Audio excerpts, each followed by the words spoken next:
ZZ Top, The Best of ZZ Top, 1977. The Verdict. Released on November 26, 1977, The Best of ZZ Top is much more than a convenient collection of previously released material. Bringing together 10 tracks from the band's first 5 studio albums, it offers an exceptionally concise portrait of ZZ Top before the MTV era transformed them into international superstars. This is ZZ Top stripped down to their essential ingredients: Texas blues, hard rock muscle, boogie grooves, dirty guitar tones, and an almost telepathic rhythmic chemistry between Billy Gibbons, Dusty Hill, and Frank Beard. There are no synthesizers, no drum machines, no glossy 1980s production tricks, and none of the elaborate visual mythology that would later surround the band. What remains is the raw, earthy power of a three-piece that had already developed a sound entirely its own. Album review. Long before Eliminator made them MTV royalty, ZZ Top were one of America's great working bands. The magic lies in the balance.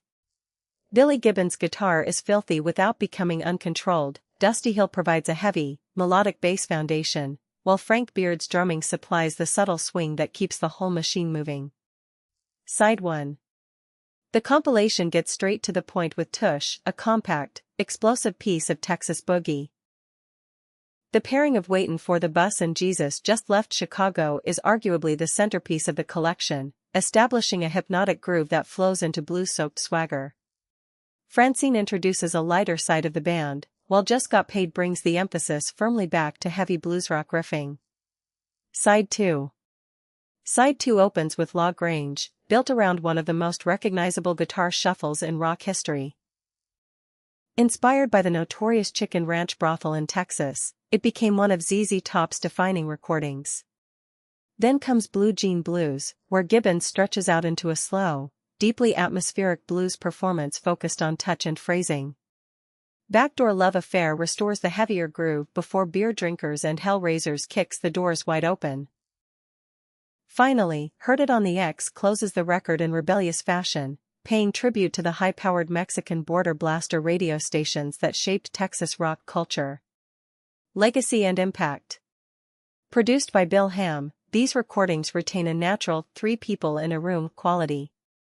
The album cover, subtitled 10 Legendary Texas Tales, fits their pulp magazine aesthetic perfectly.